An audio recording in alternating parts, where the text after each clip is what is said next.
Hi everyone, welcome to another episode of the Change Podcast GITEX series. We're here at Dubai World Trade Center where the largest technology conference in the region is taking place. Here with me is Eric from ZeLoop. ZeLoop. I Hi, Vuk. pronounced that well. Thanks, Very well. thanks for stopping by.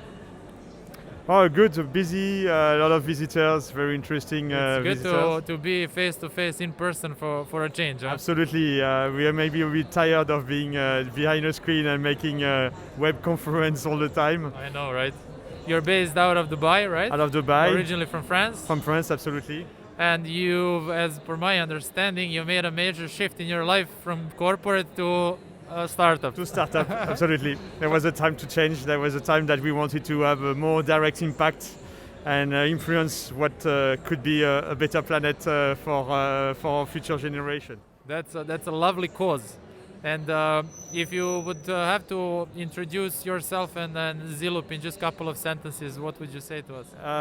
ZeLoop is it's a reward platform for the circular economy on which we can plug different mobile applications. The first mobile application, ZeLoop, focus on rewarding an eco-friendly gesture, which is dropping a used plastic bottle at collecting points that are crowdsourced by the user themselves. So we can have a full scalability. Every user can start the journey of impacting for a better world wherever they live. They just have to map a point. Once it's registered, they drop it. Wow, interesting. And what is exactly the industry that you are in? How would you describe the industry that you're in? We are on the environmental and social impact industry. I see. All right. So, given the circumstances, we've been through a lot, obviously, over the previous year, and a lot of industries were hit hard by the pandemic. How did your industry transform, and what did you notice over the previous 12 months? Well, I think overall it's not yet studies and so on, but overall we see a shift of mentality, people realizing more that we have to do something about our planet, that sometimes the feeling that maybe the pandemic we have is the consequence of our human life and our human action. So, a lot of people say, oh, it has to be better for the planet and so on, but after they move to their normal life. But here there is a big shock. We talk about climate change, we talk about maybe future catastrophes, people get concerned, but it's still far. Now suddenly it's something that, hey, it could be closer to us, so it's that to move, and I believe it's stimulating our industry.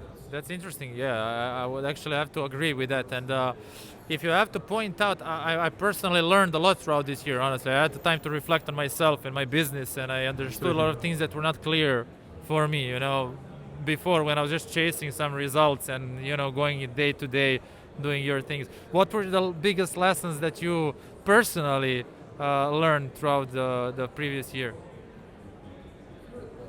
Well, I think if you have some ideas and so on, you have to do it It's not just enjoying a nice. I was on a corporate life with a nice salary, a nice job, a nice recognition, and so on, but little impact.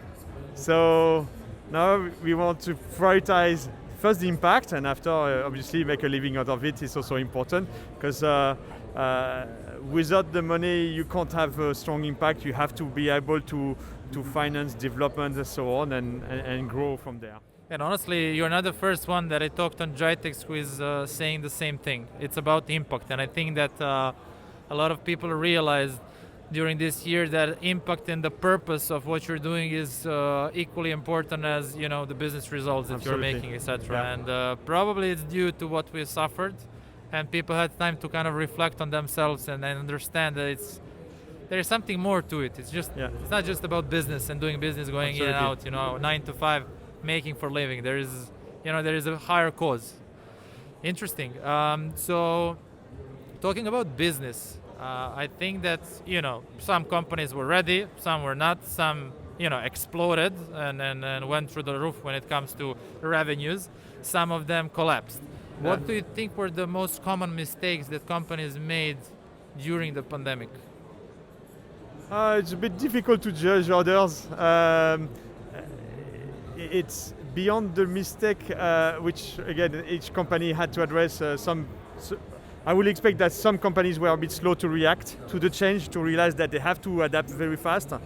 But the lesson learned is the philosophy we wanted to apply immediately. We are a startup, we are 1 year old from the creation, is because we're on the blockchain also, we are completely decentralized. I've got my team, my CTO is in Canada, my partners are in France, we have team in UAE, some business developer in US.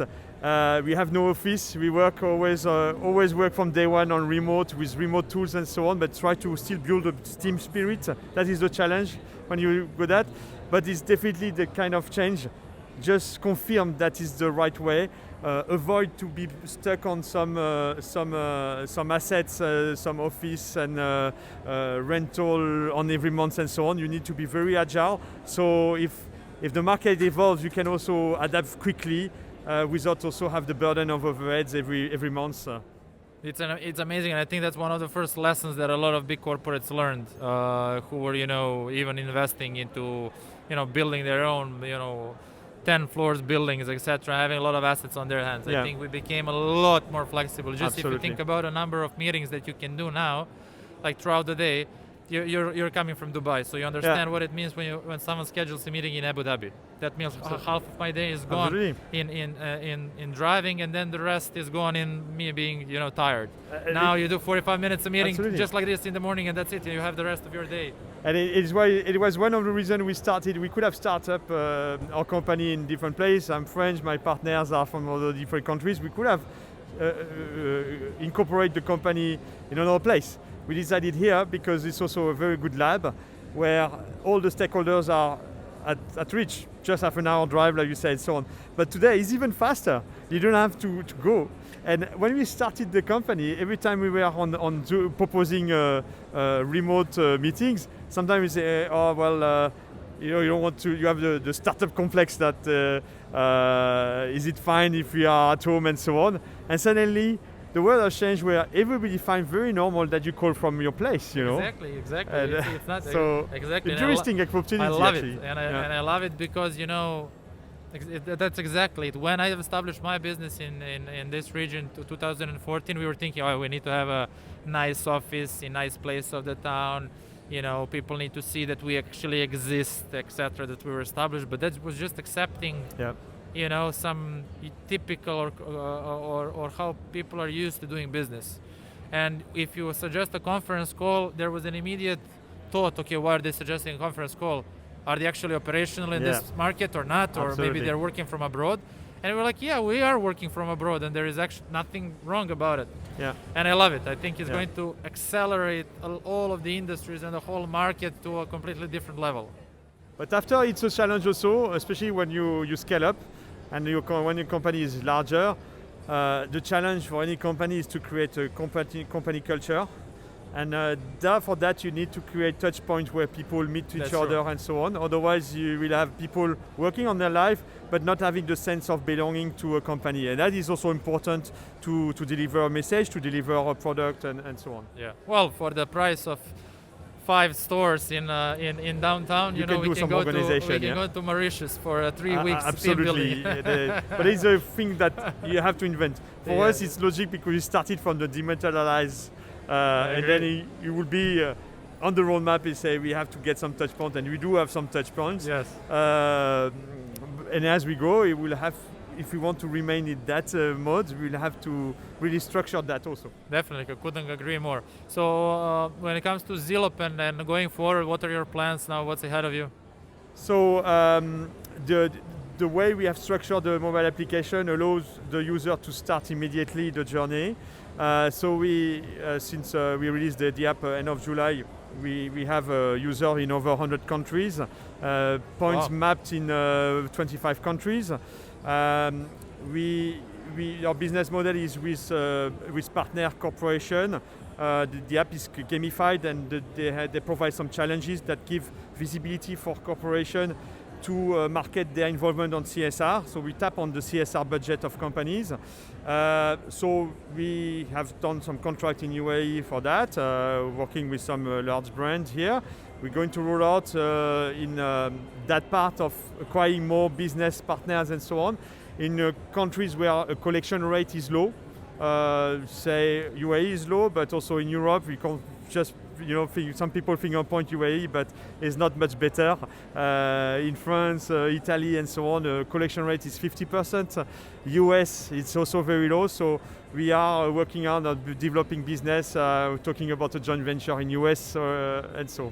Nice. You're looking for some investment here or some partners? Yes, because we are self-funding at the moment. We start to have some revenues for the first contract with corporation.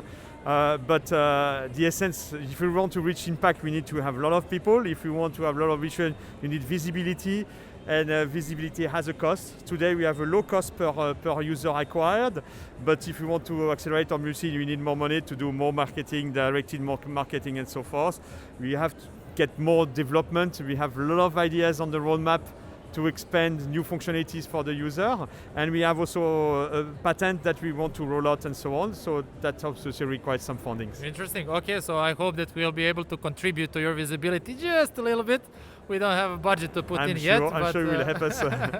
That's part of the visibility. Exactly. So this is a call out for all the investors out there. We're going to leave the details of Eric and ZeLoop in the comments. So reach out if you're interested to hear more. Eric, thanks for coming. Thank you very much. I enjoyed our conversation. Good luck. Thank you. And we'll stay in touch. Absolutely. Thanks everyone. Stay tuned. There is another episode coming soon. Take care.